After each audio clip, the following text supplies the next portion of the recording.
बीच जो अभी नया समझौता हुआ है, जिसमें हम इन दोनों कंट्रीज के बीच में 2020 की पेट्रोलिंग या 20वीं बार हुआ है, तो ये काफी महत्वपूर्ण है। और जयशंकर ने भी मतलब उसे फॉरेन मिनिस्टर से टैंक विन किया 2-3 बार, तो ये काफी मतलब चल रहा था, काफी प्रयास है ये सब। अभी क्या इस समझौते से भारत और चाइना के रिश्ते सुधर जाए कि एटलीस्ट मूव कर सकते हैं चाइना के हिस्टोरिकल पास्ट के दिन भी है। देखो, चाइना तो रोक स्टेट है, इसमें तो कोई डाउट नहीं है। उनको तो ट्रस्ट तो कम, अगर वो इंडियन गवर्नमेंट उनको ट्रस्ट करती है तो इसका मतलब वो बहुत बड़ी भूल करेगी। तो मैं सोचता हूँ कि ये एक सकारात्मक मतलब जैसे सकारात्मक कदम होते हैं। ओपनली जो है अमेरिका ने भी एंटी चाइना स्टैंड, तो वो अब दोनों फ्रंट में भारत और यूएस को नहीं, तो वो आई थिंक जी जिनपिंग ये सोच रहे होंगे कि जो है मैं अपने भारत को अपने साइड कर लूंगा। वो भी कास्ट करता है। बिल्कुल। अब आने वाले दिनों में ये है कि यूएस का भी थोड़ा सा involvement with Russia and China is going to be very much soft, तो वो सब आएंगे क्योंकि जियो। नमस्कार दोस्तों, आज के संवाद में नमस्कार और मैं हूँ शालीन। तो आज हम बात करते हैं ये अपना इंडिया एंड चाइना के बीच जो अभी नया समझौता हुआ है, जिसमें हम इन दोनों कंट्रीज के बीच में 2020 की पेट्रोलिंग लेवल पर जो है बॉर्डर हुआ है। तो चलिए डिस्कस करते हैं कोविड क्या हुआ क्या नहीं हुआ। हाँ शालीन, मतलब ये एक बहुत ही महत्वपूर्ण घटना है। जब ये गलवान अटैक हुआ था, हमारे रिश्ते चाइना के साथ बहुत ही खराब हो गए। तो इस समय मतलब दोनों देश लद्दाख में एक लाइन ऑफ एक्चुअल कंट्रोल जो मतलब 2020 से पहले की तरह ये लोग पेट्रोलिंग करेंगे। बीच में मतलब बहुत ज्यादा इन्होंने मोबिलाइजेशन भी कर दिया था ट्रूप्स का, तो वो उसमें भी डिसएंगेजमेंट होगा। तो एक बहुत महत्वपूर्ण समझौता है। ये समझौता 15 कॉर्प्स कमांडर लेवल की बातचीत के बाद हुआ, जो एक इन दोनों मतलब दोनों देशों के बीच में मतलब आई थिंक 19 या 20वीं बार हुआ है। तो ये काफी महत्वपूर्ण है। और जयशंकर ने भी मतलब उसे फॉरेन मिनिस्टर से टैंक विन किया 2-3 बार, तो ये काफी मतलब चल रहा था, काफी प्रयास है ये सब। तो अभी समझौता हुआ है, बट ऐसे मतलब लगे तो पहले से रहते। हाँ प्रवेश बिल्कुल सही कहा। 2020 में गलवान वैली में जो हमारी वायलेंस हुई थी, काफी टेंशन था बॉर्डर पे इंडिया चाइना के बीच में, तो उसमें इसको ना काफी पीस आउट करने में और इस हिंसा में जो 20 आई थिंक सोल्जर्स हमारे इंडियन सोल्जर्स की हाँ, डेथ हुई बोलते हैं थी। कुछ 35 तो उनके भी मरे थे। 40 35 to 40 बोलते हैं चाइना के हुए थे। भी तो डेथ तो अनफॉर्चुनेट तो नहीं होना चाहिए, लेकिन आई एम होपिंग कि ये जो समझौता हुआ है जिसको हम डिस्कस कर रहे हैं, इससे ये सारे टेंशन रिजॉल्व हो जाएंगे और पीस आउट हो जाएगा।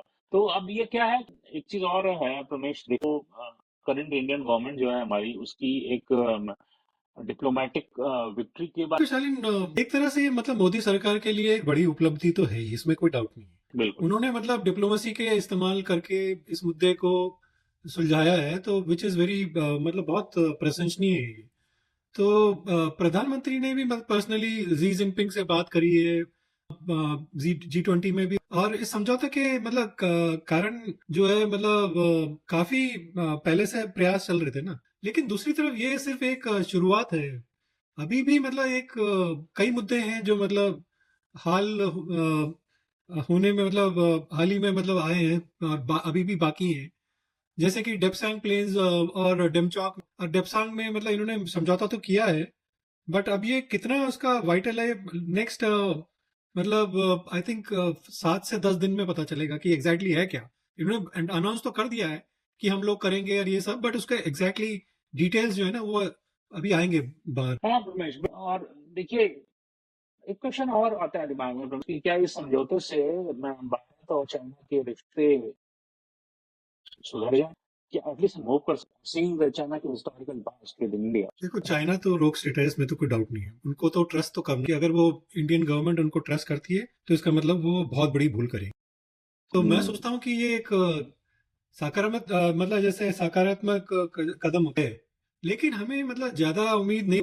ये चाइना पाकिस्तान का जब मामला होता है, कुछ ज्यादा उम्मीद रखना। कई मुद्दे हैं, अब व्यापार जैसे हमारा बैलेंस ऑफ पेमेंट का इशू जो है उनके साथ, उनका पाकिस्तान के साथ चीन का संबंध जो है वो बहुत ज्यादा। और फिर हिंद महासागर जो है, इंडो पैसिफिक जिसको बोलते हैं हम, वो चीन की बढ़ती उपस्थिति में भी उन्होंने फिलीपींस को और सब इंडोनेशिया में भी, ये जो चाइना ने ये BRI belt and road initiative किया है भारत के लिए, वो भी एक चिंता का विषय है ना। क्योंकि उसमें से ये जो कश्मीर से जा रहा है, ऑक्युपाइड कश्मीर, पाकिस्तान ऑक्युपाइड कश्मीर से वो हमारा ही तो हाँ, ये तो है रमेश। और एक चीज और है कि क्या जो ये जिनपिंग है, ये इस समझौते के थ्रू इंडिया को अपने अपने बचाव के लिए ना अपनी लॉबी में लाने की कोशिश कर, क्योंकि ये देखिए इंडिया के लिए सेंसिटिव इशू है। वो चाइना से डिस्टरबेंस है, पाकिस्तान से डिस्टरबेंस है, चाइना। ये एक बहुत दिलचस्प सवाल है शालिन लेक।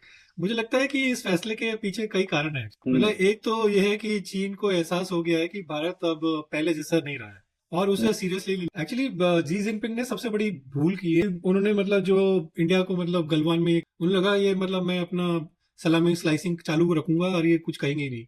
बट अब वो भारत नहीं रह गया, तो भारत ने मतलब अपनी सेना को मॉडर्नाइज भी कर दिया है और अपनी हम्म। स्ट्रैटेजिक पोजीशन बहुत मजबूत कर दी है। और दूसरा ये कि इकोनॉमी में भी मतलब कुछ परेशानियां चल रही है ना, जैसे कि रियल एस्टेट में बहुत बड़ा संकट है और यूथ की अगर देखें अनएम्प्लॉयमेंट तो चाइना में बहुत ज्यादा है।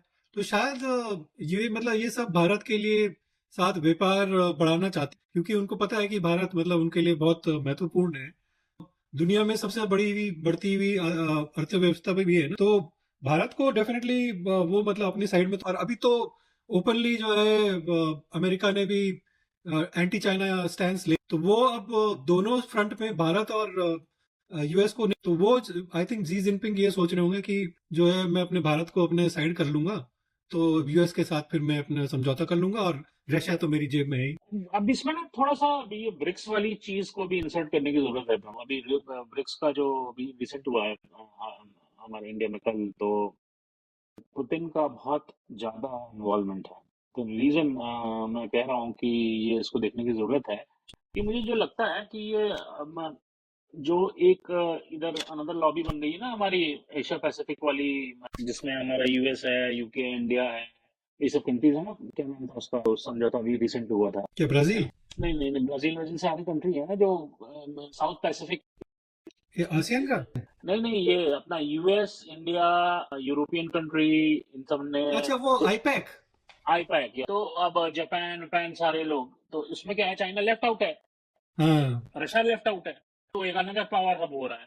तो मुझे जो लगता है कि रशिया का तो भाई अपना पुतिन का स्पेसिफिकली अगर मोदी से और दोनों कंट्री के बीच में बहुत हिस्टोरिकल रिलेशन था, तो दैट्स व्हाई ये इंडिया को चाइना और रशिया दोनों मिलके अपने लॉबी में अपने हाथ में लेने की कोशिश। ये मेरी अपनी ओपिनियन है ब्रिक्स वाले नहीं मूवमेंट को। देखो, दोनों जो है ना अभी आइसोलेटेड है एक्चुअली। हम्म। पुतिन को तो कोई मतलब चाहिए ही कि भाई उसके लिए कोई मतलब उसके साथ चाहिए, क्योंकि सब उसके खिलाफ हैं। तो पुतिन का हम्म। तो केस बहुत ही खराब है। जी जिनपिंग का थोड़ा बेटर है, उससे लोग मिल तो सकते हैं एटलीस्ट। पुतिन से तो कोई मिलना भी, तो जी जिनपिंग भी मतलब उसी रास्ते पे इसमें तो कोई डाउट नहीं है। हम्म। इन दोनों को देशों को अब ये चाहिए, लोग मतलब बेसिकली अब जो साठगांठ कर रहे हैं, अब चाह रहे हैं कि हमारे को मतलब जैसे भारत को जो भी कहो, भारत एक बहुत विश्वसनीय देश है और लोग बहुत इज्जत करते हैं भारत की। तो ये लोग अपनी साइड करना चाहते हैं, तो इसमें भारत को भी मतलब कुछ तो हासिल किया है, ऐसा नहीं है। सबसे पहले तो सर जो तनाव है उससे कम होगा, तो मिलिट्री स्टेबलाइज होगी ना, डिप्लॉयमेंट में खर्चा जो होता है वो कम होगा, तनाव कम होगा। तो जो भी दोनों देशों के लिए मतलब सैनिकों के लिए भी जान में मतलब अच्छी बचेगी उनकी, और डिफेंस बजट का भी बेहतर इस्तेमाल हो सकता है। सारी सेना को अगर तुम बॉर्डर तो डिप्लॉयमेंट में बहुत खर्चा होता है। और दूसरा है भारत को भी अपनी सीमा सुरक्षा पर हम अपने इंफ्रास्ट्रक्चर को भी और मजबूत कर सकते, जैसे कि बॉर्डर रोड्स और एयर स्ट्रिप्स का निर्माण और तेजी से तीसरा शालिन, इससे व्यापार और निवेश का भी नए अवसर जरूर खुले, क्योंकि 2022 में भारत चीन के जो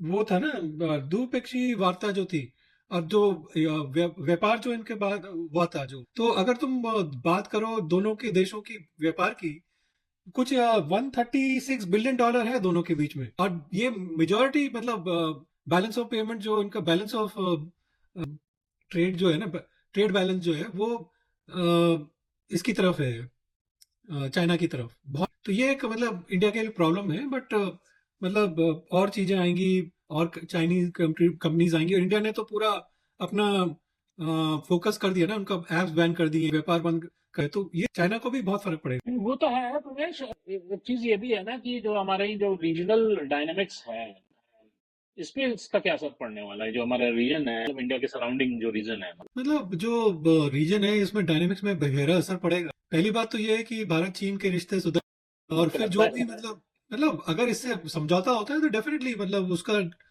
असर पड़ेगा, जो कि हम्म, प्योर पूरे एशिया में अगर देखा जाए तो। दूसरी बात, भारत मतलब भारत की स्थिति मजबूत होगी रीजन में, क्योंकि वो चीन जैसे देश को मतलब उसने घुटनों पर लेके आके उसको समझौता कर, भारत की स्थिति मजबूत होगी। हम अपने पड़ोसी देशों में जैसे नेपाल, भूटान और बांग्लादेश हैं, तीसरा ये जो क्वाड है ना, उसके लिए बहुत महत्वपूर्ण होगा, क्योंकि अब भारत चीन के साथ अपने मुद्दे सुलझाने की, तो इंडो पैसिफिक रीजन में जो मतलब थोड़ा टेंशन है, और यूएस का जो इन्वॉल्वमेंट है, वो थोड़ा उसमें चेंज हो सकता है इंडिया का। तो इसका क्या इंडिया मतलब ये जो पॉलिटिकल या जियो पॉलिटिकल मूव्स हैं, रीअलाइनिंग, रीलॉबिंग, यही सब हो रहा है इन सब चीजों में, तो अब इंडिया को इकोनॉमिक फ्रंट पे समझौते से इकोनॉमिक फ्रंट पे तो अब इंडिया को तो क्या गेन होना, वो चाइना को ज्यादा एक्चुअली गेन होगा, क्योंकि वो उनका बैलेंस ऑफ ट्रेड तो उनके पास है ना। तो हम्म, समझौते से भारत की इकोनॉमी में मतलब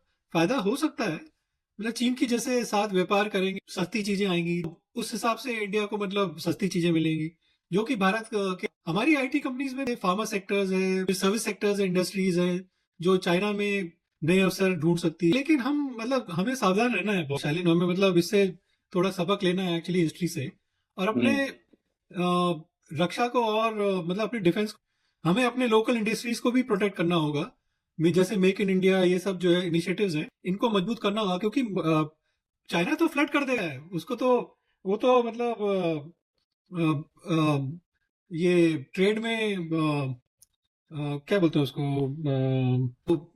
एक तरह से सब्सिडी से बहुत इंडिया को नुकसान। देखिए trade balance already skew up है विद हम्म। चाइना से इंडिया का। मतलब इंडियन इंडियन जो हमारी गवर्नमेंट है, मुझे जो लगता है वो ऑलरेडी इस पर टैप कर रही है, ये कुछ apps बैन हो चुकी हैं कि जो है ना, इसका हमारा जियो पॉलिटिकल जो इमेजिंग है हमारी, जो हर कंट्री की एक, वो भी एक अलग स्ट्रेटजी होती है जियो पॉलिटिकल लैंडस्केप पे। अगर उस एंगल पे हम देखें, मुझे लगता है कि इससे जो है ना, इंडिया की जो इमेज काफी स्ट्रांग होगी, हम्म। और वर्ल्ड में इंडिया की as a more responsible power relation हमारे है नहीं। तो किसी नुकसान से है ना। हाँ, तो this will go as a very good message कि we we are able to resolve issue with China. ये तो है। Every globally people know how difficult is with handling with China, right? China को हैंडल करना इतना आसान नहीं है। तो इससे भारत की ना जो सॉफ्ट पावर होती है, इसको भी बहुत बढ़ावा देगा। और हम्म। साथ ही में रमेश, अगर हम देखें कि ये इंडिया की जो इमेज होगी ग्लोबल अफेयर्स में, एक इम्पॉर्टेंट प्लेयर बन जाए, क्योंकि हमारी देखिए ऑलरेडी रशिया से स्ट्रांग रिलेशन, यूएस से स्ट्रांग, और अभी अगर चाइना से भी थोड़ा सा कॉर्डियल रिलेशनशिप इंप्रूव होता है, विथ मैं ये नहीं कहूंगा I will restrain my self कि चाइना से एकदम कॉर्डियल रिलेशनशिप हो जाएंगे। नहीं, वो तो मुश्किल है, मुश्किल है। तो अगर इम्प्रूवमेंट हो तो डेफिनेटली बहुत ज्यादा इमेज में इम्प्रूवमेंट होगा। लेकिन रमेश, एक सवाल भी है दिमाग में कि क्या आपको लगता है कि ये समझौता अमन स्टेबल होगा, ड्यूरेबल होगा? ये कहना थोड़ा मुश्किल है शालिन, चाइना की हिस्ट्री देखते हुए ना, हम्म, कहना मुश्किल है, अब कुछ भी कर सकते हैं ये लोग। तो दोनों देशों के लिए मतलब इस समझौते को नहीं तो चाइना की तरफ से ज्यादा मुश्किलें होंगी। अगर ऐसा हुआ तो मतलब ये एक नए युग की शुरुआत हुई, चाइना के साथ इनके अच्छे संबंध हुए। लेकिन अगर ये कोई भी पक्ष वादे से मुकरता है, चाइना की ज्यादा संभावना लग रही है, तो फिर मतलब वही तनाव तो बढ़ेगा ना। तो हमें याद रखना होगा कि चीन के साथ हमारे जो स्ट्रेटेजिक डिफरेंसेस हैं, जैसे कि पाकिस्तान को या फिर सिक्योरिटी काउंसिल में परमानेंट सीट, इन मुद्दों पर भी बातचीत होनी, और चीन का जो रवैया है वो अच्छा नहीं रहा है, तो ये सब। ये बड़ा अच्छा पॉइंट बोला रमेश। मतलब देखिए, ये जो है ना, पाकिस्तान का एंगल जो है, ये अच्छा है। तो चलिए देखते हैं, उम्मीद करते हैं जियो पॉलिटिकल लैंडस्केप में इंडिया को एक बहुत ज्यादा इनहांस, अच्छा हाँ शालीन, और याद रखिए मतलब ये एक बहुत जटिल मुद्दा है, क्योंकि हमने पहले भी देखा है ना, और हम मतलब कैसे चाइना बिहेव करता है, तो हम अपनी मतलब इंडिया को भारत को अपनी फॉरेन पॉलिसी में बैलेंस बनाए रखना जरूरी है, और अपने इंटरेस्ट, नेशनल इंटरेस्ट को प्रायोरिटी दे। हम्म, मैं तो मतलब के और रशिया के मतलब ज्यादा ठीक है, चाइना से इनका जो संबंध है वो थोड़ा बेटर होने ठीक है, बट इनको जनरली इनको यूएस से अलाइनमेंट करना चाहिए, टेक्नोलॉजी वगैरह सब, पैसा वैसा। तो ये अगर सोच रहे हैं कि हम चाइना के साथ और रशिया के साथ चले तो इनकी बहुत बड़ी भूल। ये देखिए, एक इंक्लिनेशन वाला टाइम नहीं है ये। ग्लोबली ये समझने की जरूरत है कि आप, you can not be incline towards Russia only और टुवर्ड्स चाइना और रशिया ओनली और टुवर्ड्स यूएस ओनली। नहीं बट नहीं, यूएस को हल्के में ले, बट यूएस इंडिया को भी हल्के में नहीं ले सकता, तो वो भी एक आस्पेक्ट है। बिल्कुल आप आगे वाले दिनों में ये है कि यूएस का भी थोड़ा सा involvement with Russia and China is going to be little bit soft. तो वो सब आएंगे क्योंकि geopolitical landscape is changing a lot. तो अब कोई सुपर पावर या सुपर इमेज या सुपर रीजन वाली कॉन्सेप्ट को थोड़ा थोड़ा वो डिप्लीशन दिखेगा, वो आगे चल के आए। आई थिंक देखो बाइडेन यहाँ पे है, वो थोड़ा वीक है। इसका मतलब ये नहीं है कि यूएस सुपर पावर नहीं, मतलब ये बहुत बड़ी भूल होगी अगर कोई सोचता है कि यूएस सुपर पावर नहीं है और चाइना और रशिया या इंडिया कोई और मतलब कुछ और कर सकते हैं। यूएस को अभी भी ये लोग मतलब हल्के में ले रहे, तो यही बोलना है यूएस के साथ अलाइनमेंट, इनको फायदा ज्यादातर यूएस के साथ है।